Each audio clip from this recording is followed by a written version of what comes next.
Hello tout le monde, aujourd'hui on va parler des différents niveaux de gamification pour ta formation, mais aussi je vais illustrer tout ça avec mon jeu Repério, le jeu qui sensibilise le grand public et le jeune public aux insectes.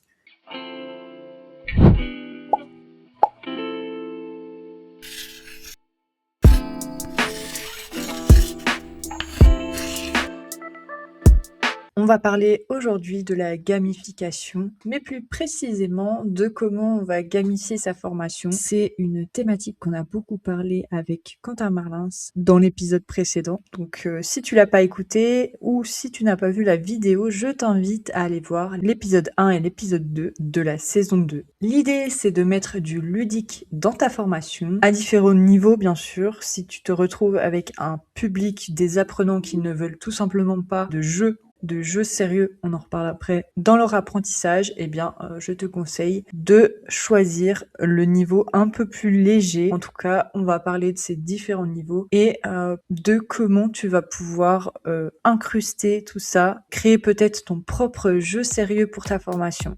Et si tu ne le savais pas encore, j'ai sorti une checklist gratuite pour créer un jeu sérieux. Alors là, franchement, il faut que tu fonces, aller le télécharger. Je te l'offre et en plus, tu as juste à cliquer dans le lien en description. Ici, dans Crealange, j'échange régulièrement avec des formateurs, des formatrices, des designers, des facilitateurs autour d'un sujet qui me tient à cœur, eh bien, comment utiliser le jeu comme un véritable outil d'apprentissage et d'engagement et surtout aussi de mise en action des apprenants. Cette checklist, elle a été conçue exprès pour t'aider à structurer ton idée de jeu, pour te poser aussi les bonnes questions et avancer étape par étape dans ta conception. Donc tu vas un peu l'utiliser comme fil conducteur et je pense que ça pourra vraiment t'aider. En tout cas, c'est plus dans le sens d'une petite liste à cocher qui va te suivre et t'aider à construire aussi par les différentes itérations, les tests et les ajustements que tu auras pu faire. Donc je te parlais des différents niveaux de gamification. Le niveau 1, ça va être pour des personnes qui n'ont pas vraiment envie de jouer. Parce que oui, il y a des personnes qui restent sérieuses et qui n'ont pas envie de jouer pour apprendre. Donc là, c'est des outils ludiques. Ce sont aussi des outils gamifiés, comme par exemple des simples cartes qui n'ont pas de structure de jeu, pas de règles, pas d'objectifs précis. Mais par contre, ces cartes-là, ce sont des supports qui vont t'aider à engager tes participants. Donc un jeu, c'est vraiment une activité qui va permettre de prendre du plaisir et qui n'a rien à voir avec l'apprentissage. Mais si on prend des outils ludiques, eh bien leur objectif, ça va être d'accompagner l'apprentissage, de permettre justement aux personnes d'apprendre autrement. Ce sont ces supports ludiques qui vont justement permettre aux apprenants d'être engagés et de faire un pas de côté et de se dire pourquoi pas, cette thématique elle m'intéresse vraiment en fait. C'est marrant, je m'amuse et en plus à la fin tu te rends compte que tu as appris quelque chose. Et si on reprend justement le jeu qu'avaient créé Quentin Marlins et Anne-Sophie Tricard, Moi Version Pro, le jeu de formation à destination des personnes qui vont être en réinsertion ou en insertion professionnelle. Ici l'objectif c'était tout simplement de créer un cadre sécurisant, donc c'est ce que va permettre en fait cet outil ludique, créer un cadre sécurisant pour les apprenants, mais aussi lever des freins à la recherche d'emploi. Oui, ça fait un pas de côté, oui, on remarque qu'il y a des freins au départ, des constats qui vont évoluer avec le jeu et qui vont, disons, s'améliorer et permettre de surmonter ces freins. Et ça, c'est le premier niveau. Les outils gamifiés, les outils ludiques, des supports qui vont aider les personnes en apprentissage d'une thématique, des supports qui vont aider les apprenants justement à comprendre cette thématique. On peut pousser un peu plus loin en parlant justement d'un niveau un peu plus élevé qui est la conception de jeux sérieux. Donc là, les jeux sérieux, c'est ce dont j'ai parlé dans ma checklist. Et là, c'est la création d'un jeu sérieux avec une thématique sérieuse. Donc ce que je préfère, bien sûr, c'est un support que j'adore travailler, mais qui ne convient pas à tout le monde parce que ça reste quand même un jeu, même si la thématique est sérieuse. Pour vous donner un exemple, j'ai créé Repério, qui est un jeu de cartes sur les insectes. donc qui va permettre de sensibiliser le grand public et le public aussi, le jeune public, comme les scolaires par exemple. C'est un jeu qui est collaboratif avant tout, qui permet les échanges entre les participants, donc entre les joueurs et les joueuses. Et grâce à cet échange, ils vont trouver les réponses. Il a été pensé dans un déroulé d'atelier d'environ 1 heure, je dirais. Ce jeu de cartes est illustré par mes soins. L'objectif va être d'associer les bonnes cartes ensemble. C'est un peu inspiré du memory, mais plus collaboratif. Et surtout avec des cartes pièges. Il va permettre de renforcer l'esprit d'équipe, mais aussi développer l'écoute active. Et il sensibilise en plus de manière ludique à la richesse du vivant.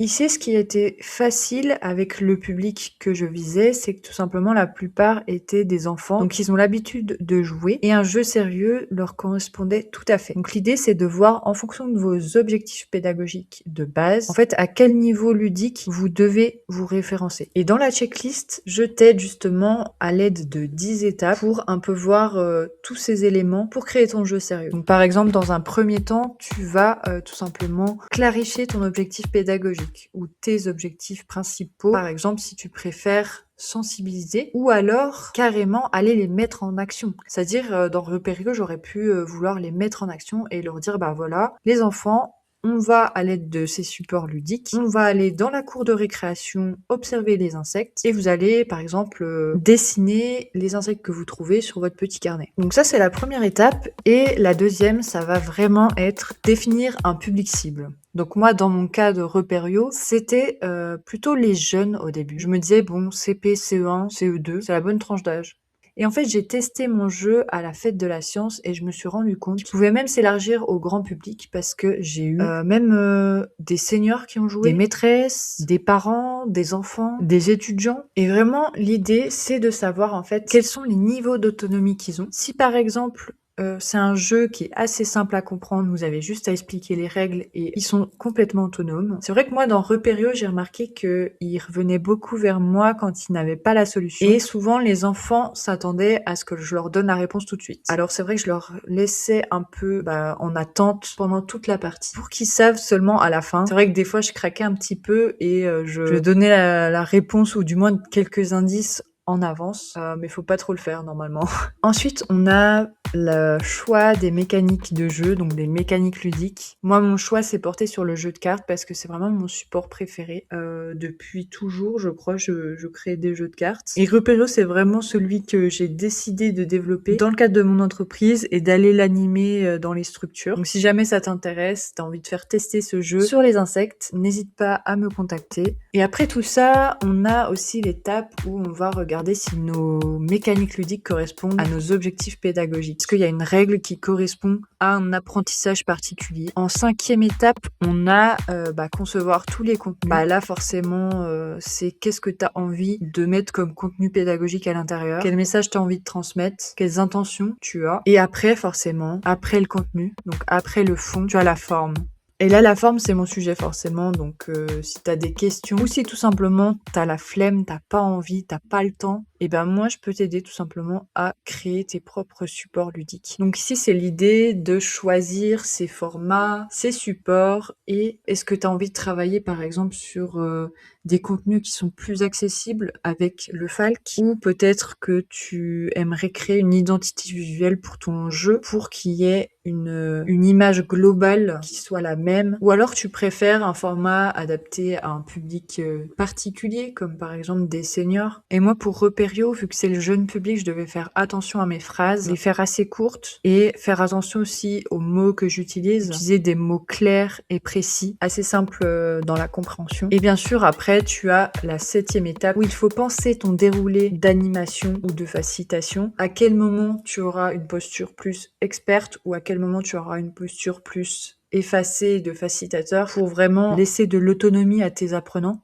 Et ensuite vient le prototypage. Donc là, c'est un premier test, donc ça va être assez rapide, pas forcément un prototype final. Donc c'est une version simple que tu vas pouvoir tester auprès de plusieurs groupes, donc ton public cible. Et comme ça, tu vas pouvoir déterminer ta durée de ton déroulé. Chaque étape de ton déroulé va durer tant de minutes. Et l'idée, c'est de faire maintenant des itérations et de réajuster, de tester sur le terrain auprès de ton public, de faire des observations et de récolter des feedbacks aussi, ça c'est super important. Et l'idée, c'est d'avoir une version finale. Dans la checklist, je t'ai préparé un petit bonus pour créer tes jeux sérieux avec un template visuel que j'ai dessiné moi-même. Et ce template-là, c'est pour tout simplement visualiser tous les éléments essentiels de ton jeu sur une seule page. Donc tu pourras le remplir seul ou alors à plusieurs si tu co-crées. Donc l'objectif, ça va être surtout de clarifier ton intention et de remplir aussi chaque zone en fonction de chaque numéro. Donc je t'ai mis par exemple numéro 1, la thématique, numéro 2, l'intention, etc. Et après,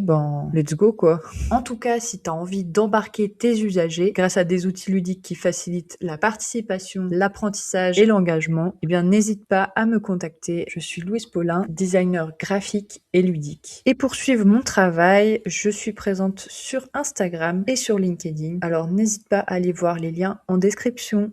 Si la vidéo t'a plu, n'hésite pas à mettre un like ou un commentaire et à t'abonner à ma chaîne YouTube Créa Lounge. À bientôt!